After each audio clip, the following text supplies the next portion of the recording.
le Mac Culture, comme chaque mercredi, nous avons notre petit rituel avec Alicia Iblot, notre spécialiste. Bonsoir Alicia. Bonsoir Valentine, bonsoir à toutes et à tous.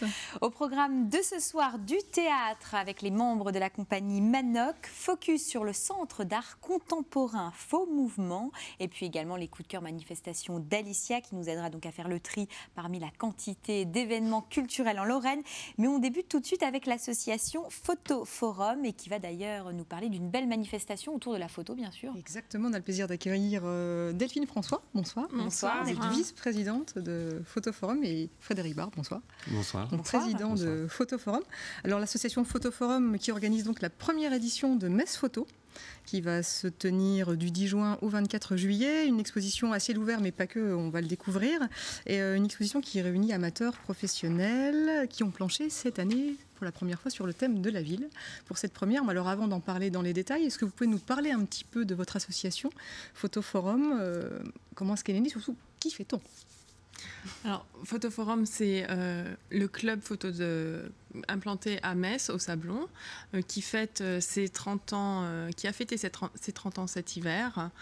Nous comptons actuellement 170 membres et nous nous réunissons tous les vendredis soirs pour des soirées thématiques. On reçoit des photographes professionnels où on parle de thématiques bien précises selon un programme établi de façon trimestrielle. Vous mettez également du matériel à disposition, des photographes? Oui, tout à fait. Nous avons un studio photo, on a également un labo numérique et un labo argentique qui sont disponibles aux membres. La photo sous toutes ses coutures. Exactement. Frédéric, comment vous est venue cette idée de l'exposition comme ça gigantesque? Comment on se lance dans un projet comme ça? Eh bien, en fait, l'idée, c'était de créer un événement photographique au plus proche des Messins et qui touche la photographie dans toutes ses déclinaisons possibles et qui soit au plus proche vraiment des Messins, faire un événement aussi festif pour les Messins au niveau créer du lien social autour de la photographie. Voilà, donc on a choisi, on s'est orienté vers des photographies au cœur de la ville, dans la rue, parce que c'est quelque chose qui est original. Et puis ensuite, il y a différentes déclinaisons sur les... En fait, Messe Photo, c'est plus qu'une exposition à ciel ouvert, en fait. Voilà. Exactement, on va pouvoir en parler. Là, on découvre des photos, justement, qui vont être exposées à l'inauguration qui va avoir lieu à l'Arsenal. Exactement. Avec lesquelles vous êtes en partenariat. Voilà, exactement. Donc, c'est une exposition qui s'appelle Nos Villes, qui est coproduite avec l'Arsenal, Metz en Seine. Et en fait, en effet, quand on a commencé à monter ce projet Messe Photo, on a contacté différents partenaires, dont l'Arsenal. On leur a proposé de faire des photographes. Et donc l'inauguration, le vernissage, ça se passe vendredi 10 juin à 18h30. Voilà. Et donc on pourra découvrir particulièrement trois photographes. Exactement, ils seront présents. Oui. Voilà, donc on a la chance qu'ils soient là. D'où viennent-ils? Alors il y en a un, c'est un Italien d'origine, Giovanni Del Brena. Donc on a la chance, il vit à Metz. Donc c'est des Messins, c'est des gens qui vivent à Metz. C'est le seul en fait, c'est le seul. Et les deux autres, Stéphane Rowe et Cyrus Cornu, sont des Parisiens. Voilà, donc ils font le trajet pour nous et ils sont là. Voilà. Ce thème de la ville, pourquoi est-ce que vous l'avez choisi? Comment il s'est imposé?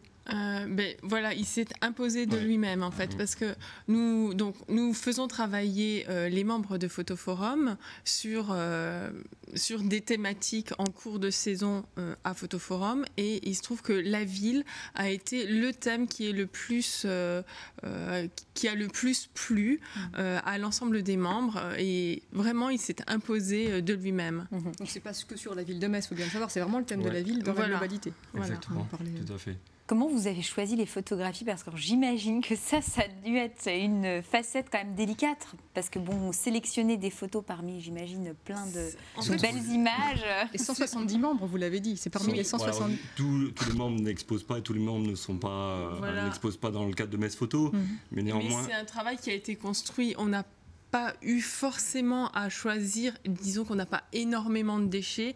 Ce sont des travaux photos qui ont évolué au cours de l'année, encadrés par des photographes professionnels pour aiguiller les groupes qui ont travaillé sur une thématique ou une autre.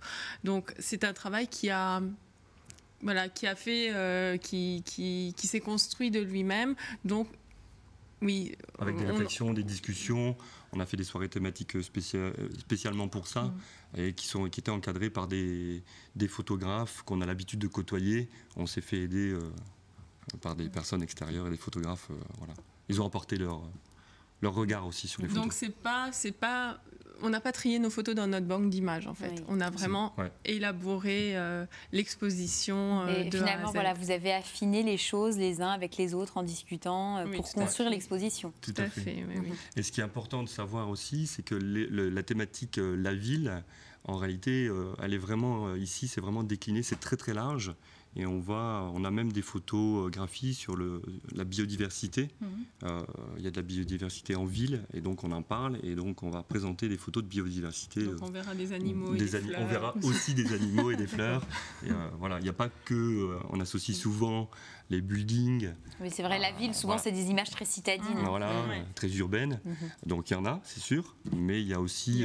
l'humain, il y a aussi... Alors dans les différents temps, on parlait donc de ce vernissage qui aura lieu à l'Arsenal ce vendredi, exposition qui va se tenir là-bas. Également une série de conférences qui vont suivre dès samedi. Exactement. Donc les 3 photographes qui vont exposer à partir de vendredi soir seront les thématiques qu'ils vont exposer vont être traitées également en conférence. Giovanni Delbrena et Stéphane Rowe seront là pour en parler avec un professeur de sociologie de Nancy qui est Jean-Marc Stébé et Olivier Zéphir qui est chercheur en innovation des services. Et les conférences du samedi seront animées par Mylène Carrière du Centre national de l'audiovisuel à Luxembourg. Donc plusieurs conférences qui vont s'étaler au fil du mois. Disons, ça, ce sera les 3 premières conférences du samedi. Ensuite, on aura 3 autres conférences le dimanche. Donc ça se passe au FRAC Lorraine. Et donc là, ça se passe le dimanche matin de 11h à midi. Et il y a une conférence sur la street photographie, une conférence sur l'approche photographique urbaine de la thématique de la ville. Toujours, hein, cette thématique de la ville revient tout le temps. Et une dernière conférence, la photographie dans l'art contemporain. Voilà. Et donc ces conférences qui se déroulent au FRAC Lorraine, elles sont suivies d'un brunch. Voilà, vers midi, ça sera plutôt agréable. Et donc le 24 juin, on a également une inauguration du parcours à ciel ouvert avec apparemment 300 photographies et un concours. Alors comment ça va se passer ?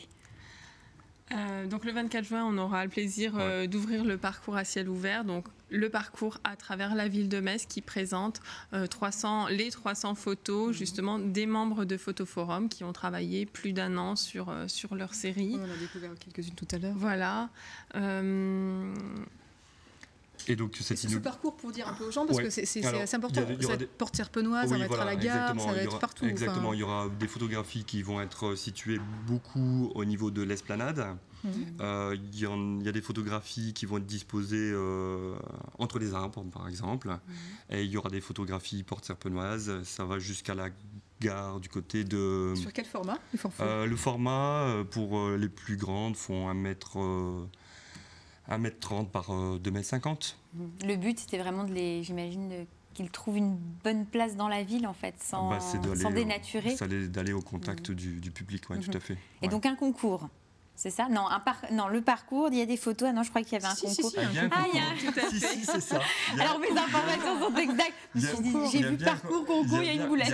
En réalité, il faut être attentif. Il y en a eu un qui s'est terminé. Voilà, il y en a eu 2. Déjà. Il y a eu 2 concours. Et le premier était un concours à faire avec un téléphone portable. Et c'est pour ça que ce qui est important, c'est vraiment Metz Photo, la photographie dans toutes les déclinaisons possibles.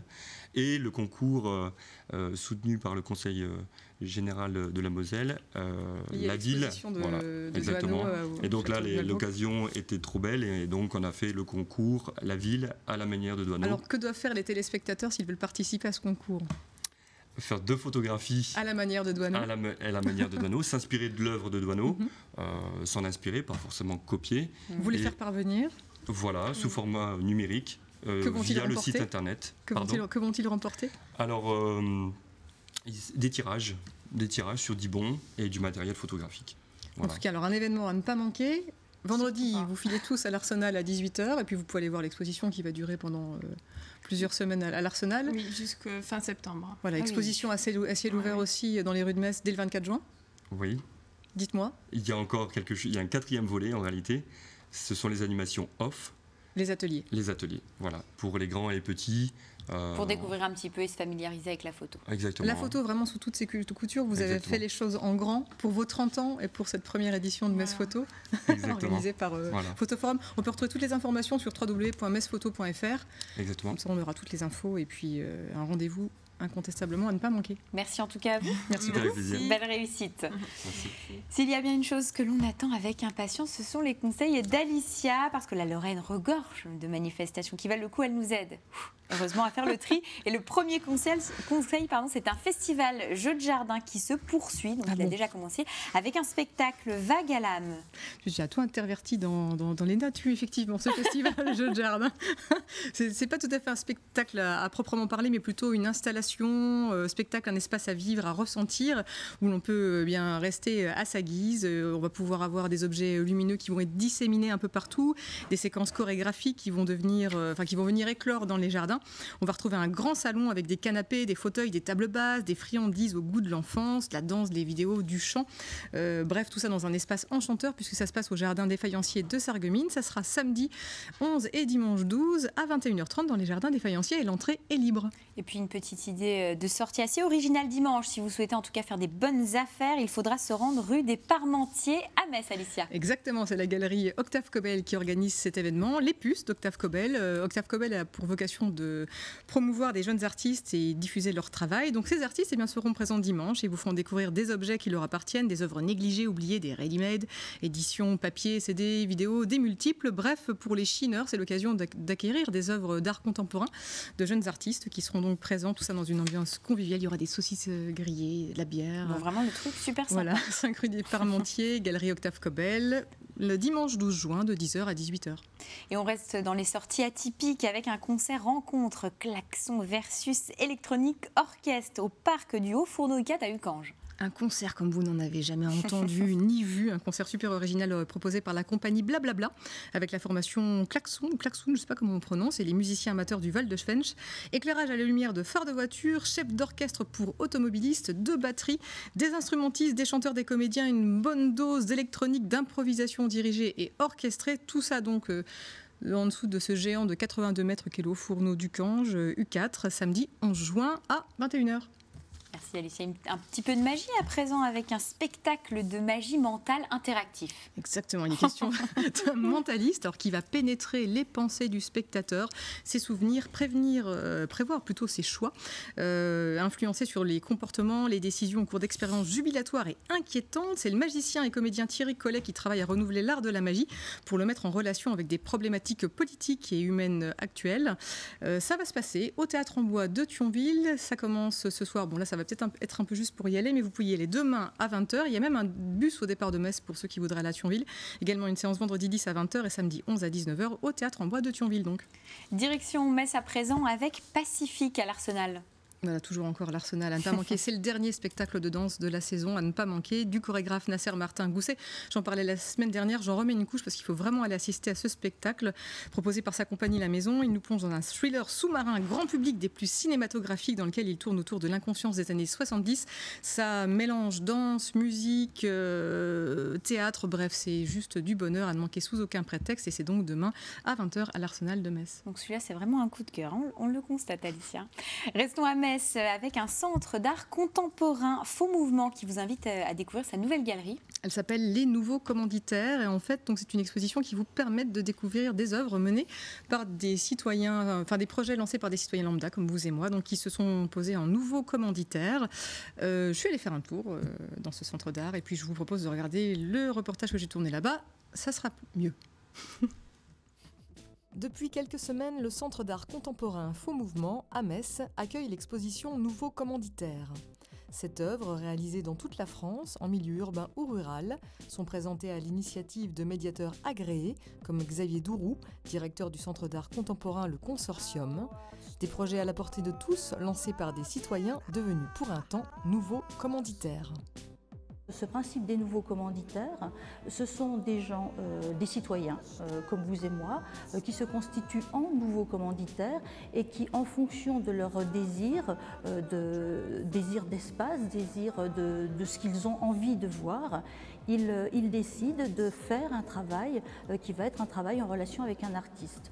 Donc vous avez ces nouveaux commanditaires constitués, les citoyens, vous avez un médiateur qui va être à l'écoute de ce que les nouveaux commanditaires ont envie d'avoir, et de là va se dégager des possibles. Après cette réflexion-là, le médiateur, lui, va choisir un artiste et un seul qui va sans arrêt être en relation entre les nouveaux commanditaires. Le parcours se fera régulièrement de l'un à l'autre via le médiateur.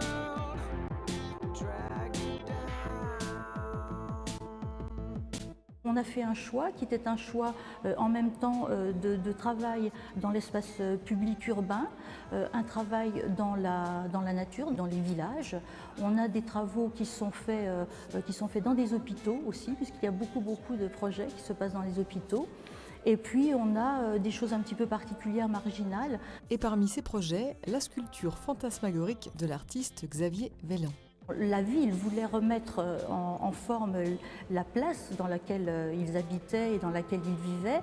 Et il se trouve que le souci était qu'ils ne savaient pas trop comment gérer cette commande. Et ce sont bien les commerçants et les riverains qui se sont constitués en nouveaux commanditaires et qui ont fait en sorte que l'œuvre de Xavier Vellan puisse voir le jour, ce fameux monstre, sur cette petite place qui au départ était une petite place, je dirais, sans intérêt, enfin lambda, et maintenant à Tours c'est la place du monstre. Alors si vous aussi vous souhaitez devenir nouveau commanditaire et découvrir quelques-uns des projets réalisés jusque-là, rendez-vous au Centre d'art contemporain Faux Mouvement à Metz.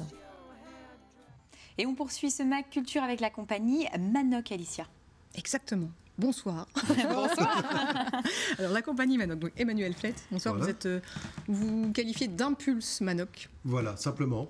Voilà, alors Manoc, c'est quoi? C'est des idées, des projets, et après, où est-ce qu'on les met en œuvre, avec qui, et puis voilà, donc j'impulse, et après, chacun y amène ce qu'il a envie.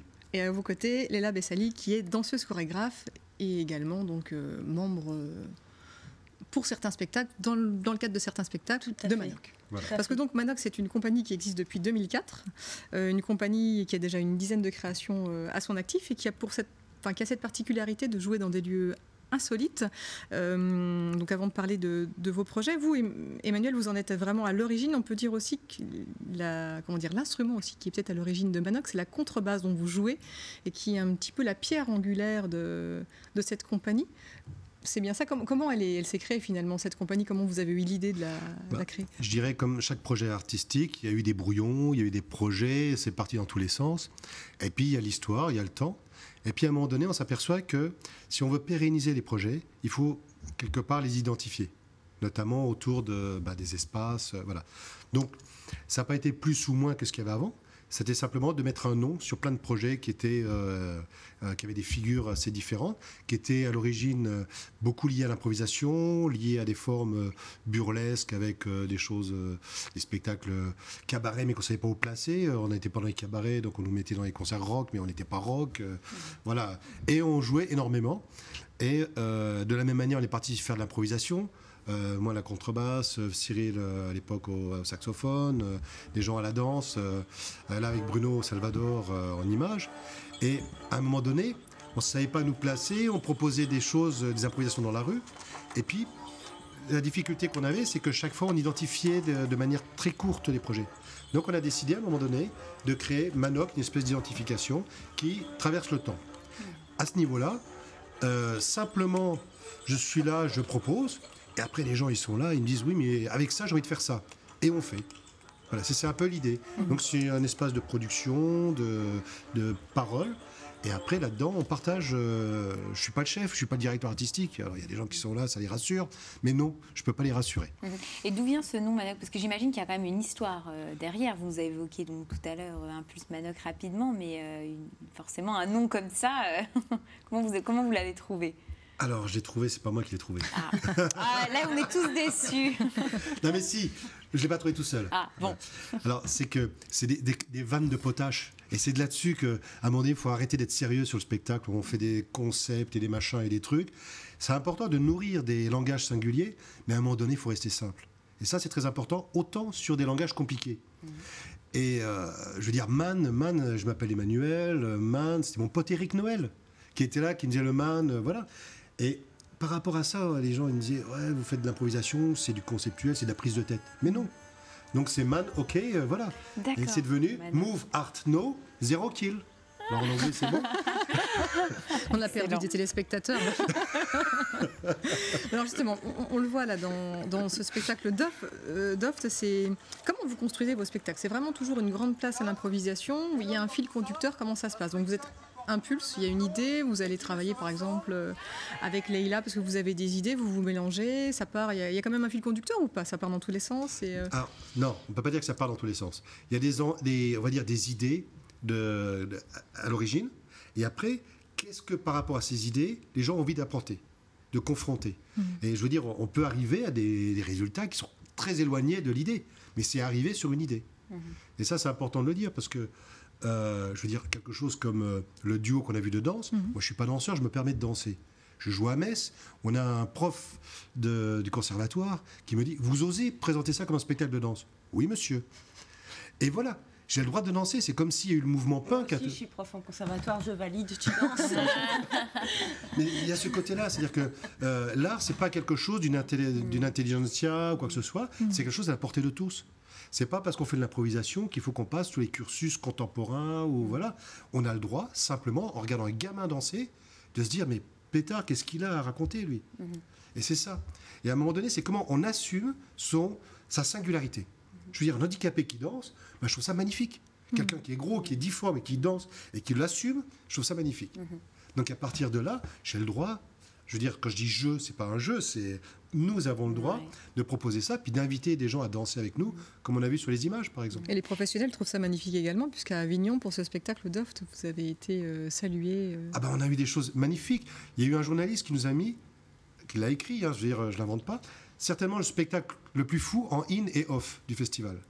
De même, le plus grand cabaret destroy du monde. Voilà, je veux dire, on est sur des choses qui sont très singulières. On ne sait pas... je veux dire, on n'a pas fait ça parce qu'on s'est dit, tiens, on va mettre un truc qui marche bien, il y a un truc qui marche bien, il y a un truc qui marche bien. Non. On est parti répéter dans les bois. Et dans nos bois, on a trouvé des mouvements, on a rencontré des gens, et de tout ça, on a fait un langage qui nous est singulier. Leïla, à qui s'adressent ces improvisations et comment réagit le public? Alors là, je vous en parlais en tant que spectateur, parce que je ne travaille pas sur ce spectacle. Ce qui est assez touchant en général dans les propositions, dans les impulsions de Manu, c'est qu'effectivement, il part toujours de choses qui semblent impossibles et en tout cas compliquées. Des espaces impossibles, aller vers du théâtre ou de la danse si on n'est pas danseur ou pas comédien. Et après, on s'entoure effectivement d'une équipe, et là, il y a un vrai travail après. Mais il y a une prise de risque toujours au départ, et ça, c'est une chose qu'on a en commun, et c'est pour ça qu'on nous a présenté, je crois, chercher une danseuse comédienne, et comme je suis assez spécialisée sur les choses impossibles, on a fait appel à moi. Et par rapport au Doft, là, du coup, je suis spectateur, mais en revanche, vous êtes dans le spectacle Rhapsodie aquatique. Oui, donc là, vraiment encore un lieu insolite, puisque vous produisez. Alors, ça va être au lac de la Madine, ça va être aussi à l'étang de Manoncourt en Voivre. Ça a été au Saulcy. Oui, on a joué à Metz. On a joué à Metz. Alors, comment vous l'avez conçu, ce spectacle Rhapsodie aquatique? On en découvre quelques images, c'est assez parce que là, en plus, incroyable, c'est des contraintes particulières. Là, il y a beaucoup de contraintes. Donc là, il n'y a pas trop d'improvisation. L'improvisation se fait évidemment par rapport à la création, puisqu'il faut bien aller chercher des choses. Mais par contre, on a effectivement des grosses contraintes techniques qui font que là, c'est un spectacle qui est complètement écrit. C'est un vrai challenge pour vous, chorégraphe, danseuse, d'avoir des contraintes comme ça. C'est justement ce qui vous attire? Ouais. Complètement. On est assez aventurier. Moi, je travaille aussi, quand je fais de la danse contemporaine, je travaille surtout sur des espaces non scéniques, et avec aussi souvent un mélange de disciplines, avec la musique, avec la danse. On a des extraits. Voilà, justement. Est-ce que vous pouvez nous en parler un petit peu de cette rhapsodie aquatique? Là, on est à peu près en milieu de spectacle. Donc la tour de Babel est montée, parce qu'il y a une progression. Donc on part à plateau nu, d'ailleurs le spectateur ne voit pas le plateau, on arrive vraiment dans l'eau. Et au fur et à mesure, voilà, on arrive à l'humanité et tous les problèmes qui viennent avec après d'ailleurs. Ça s'adresse aussi bien au public jeune qu'adulte, il n'y a pas d'âge. Les enfants rient beaucoup, on fait beaucoup plouf dans l'eau. Et puis les adultes, ils voient autre chose, parce que c'est un spectacle très, très épuré, très contemporain, parce que c'est du théâtre gestuel et sonore, etc. Donc oui, il y a différentes clés de lecture. Je pense qu'effectivement, c'est un spectacle qu'on peut voir à tout âge. Et c'est important pour vous vraiment toujours de mélanger le théâtre, la musique, la danse, l'ensemble des arts finalement? Je crois qu'il y a un truc assez bizarre, c'est qu'il y a le rapport à l'adrénaline. L'idée de se faire peur et de ne pas être sûr de soi au moment de démarrer. Et à un moment donné, c'est ce côté-là qui fait que... Bon, je prends un exemple assez étonnant, c'est quand je fais un saut de contrebasse et que je refais quelque chose que j'ai déjà fait, il perd de sa saveur. Et moi, en le jouant, je perds du plaisir à le faire. Et je le fais bien, peut-être bien, je ne me permets pas, mais voilà. À partir du moment où, à un moment donné, je commence à mettre des choses que je n'avais pas faites, je prends des risques. Et par exemple, si j'ai joué avec quelqu'un, le coup d'après, je vais faire autre chose, là où il attend qu'elle fasse ça. À ce moment-là, on va rencontrer d'autres états de pensée, d'autres états de fonctionner. Et à ce moment-là, il va se passer des choses assez magiques. La transpiration, il y a l'espèce de choses qu'on va rechercher au fond de soi. Et là, on touche des moments majeurs. En tout cas, vous donnez envie d'aller vous voir. Donc, on rappelle que vous êtes donc, le 10 et 11 juin à l'étang de Manoncourt en Voivre. Oui, pardon. C'est ça, hein? Oui. Et alors, c'est un spectacle qui se joue la nuit, à la tombée de la nuit. Donc, en ce moment, ça sera vers 22h30. Donc, c'est important de réserver aussi. Je crois donc, ça va se passer le 10 et 11 juin. Ouais. Pas noté. Et puis, nous absolument la date. Et puis, le 8 juillet au lac de la Madine. Puis, d'autres dates aussi qu'on peut redécouvrir sur votre site. Il y a http://emmanuel.flates.fr. Il y a un autre site aussi. C'est peut-être tout simplement, vous mettez Manok, M-A-N-O-K, sur Google. Je ne fais pas de pub pour Google. Moi, je l'ai fait, mais je ne suis pas tombée tout de suite. Alors, vous mettez manok.org et là, on arrive facilement. Voilà, parce que moi, je suis tombée sur votre site. Parce que Emmanuel Flates, tout ça, c'est bien un peu compliqué. Voilà. Bon, alors Manok, Google, vous l'aurez entendu, pour aller voir la compagnie Manok et découvrir l'ensemble des spectacles que vous réalisez également, autres que Rhapsodie aquatique, puisqu'il y en a quantité. En tout cas, merci à vous donc, et bon courage pour toutes ces représentations-là. Merci beaucoup. Et on achève donc ce magazine avec les dernières recommandations coup de cœur d'Alicia et la ville de Montigny-lès-Metz qui accueille la 10e Biennale d'art plastique. C'est une biennale qui est organisée par l'association montignienne Art Monty qui vous propose de découvrir des toiles et sculptures réalisées autour du thème des mythes et du rêve. Le peintre calligraphe Stéphane Alfonsi sera l'invité d'honneur de cette 10e édition. Alors rendez-vous dès le 11 juin jusqu'au 3 juillet au château de Courcelles de Montigny-lès-Metz. Et puis, Oui, Alicia. Non, ce que je voulais dire également, c'est que du coup, également à Montigny-lès-Metz, tous les vendredis, il va y avoir désormais des événements. Et ce vendredi à 19h, la ville de Montigny propose 2 spectacles de la compagnie Filament. Le premier intitulé Rhizome, le second intitulé Le Jardin, créé par Julien Fisly. Et donc, ça va se passer devant le jardin devant Bleury à Montigny. Ne manquez pas les rendez-vous, donc proposés tous les vendredis. À Montigny. À Montigny. Ce week-end, dimanche et lundi, n'hésitez pas à aller du côté du Luxembourg pour découvrir le festival annuel la American Music Festival. Pendant 2 jours, la ville va vibrer au rythme de la musique américaine. Une 50aine de musiciens sera présent et va se relayer sur la grande scène de la place Guillaume II. Leurs concerts de jazz, Dixieland, New Orleans, swing, rhythm and blues, reggae et même gospel au programme. Chaque soir, une jam session culturelle programme. Un des points forts sera le concert du gospel du dimanche de Pentecôte avec un jazz brunch. Il y aura également de quoi se restaurer, bref, que du bonheur en musique. Entrée libre, tout ça, c'est dimanche et lundi, place Guillaume II à Luxembourg. Et puis un autre festival, celui du cinéma turc de Famek. Une manifestation d'ailleurs qui démarre ce soir. Voilà, ça commence là. Il y a encore temps d'y aller pour aller voir des films. Ça sera jusqu'au 12 juin. Donc des films, également des spectacles de danse folklorique, des démonstrations d'art manuel, de quoi déguster des spécialités culinaires turques. Tout ça du 8 au 12 juin. Salle Victor Hugo à Famek. Alors Alicia, elle a toujours ce don d'allier finalement la culture et puis les petites barbecues. Voilà, complètement. Direction Forbach maintenant avec la 3e édition d'une nuit. Une nuit, c'est proposé par l'association Castel Coucou. C'est l'occasion de passer une soirée dans un hôtel. Et dans cet hôtel, une vingtaine d'artistes va squatter des chambres. Donc vous allez pouvoir découvrir les artistes, les rencontrer, découvrir leurs œuvres. C'est plutôt atypique, original. Photographie, vidéos, dessins, installations, performances. Bref, que du bonheur dans cet hôtel de Forbach. Ça rentre également dans le cadre du festival Bataille de rue et puis également de musique nomade qui va se dérouler à Forbach dès vendredi jusqu'à dimanche. Donc à ne pas manquer. Si vous êtes de Metz, il y a une navette qui va à partir vendredi à 18h de Metz pour pouvoir vous rendre à Forbach, pour pouvoir assister à cette soirée et découvrir tous les événements qui s'y dérouleront. Et puis voilà, tout ce que je peux dire. Puis un petit dernier événement, mais alors c'est juste pour la route, c'est à ne pas louper, c'est ce soir à la Chapelle des Trinitaires, c'est Andy Mackey. C'est juste l'un des meilleurs guitaristes acoustiques au monde. Donc vous vous dépêchez, vous foncez à la Chapelle des Trinitaires. On l'écoute tout de suite pour vous rendre compte à quel point il est merveilleux.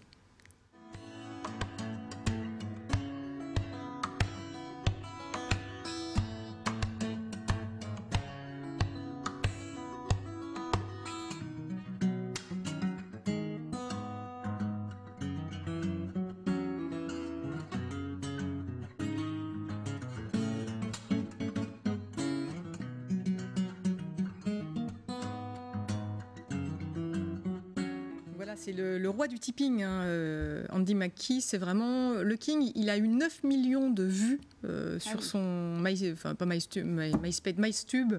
sur ses pages YouTube. Il a été révélé par ce biais-là. Il reprend des reprises à la guitare. C'est assez exceptionnel. Donc c'est à la Chapelle des Trinitaires. Il faut y aller tout hop. de suite. Là, on y va. Merci Alicia. Merci Valentine. À très vite. Allez, bye. Pour un nouveau Mac Culture.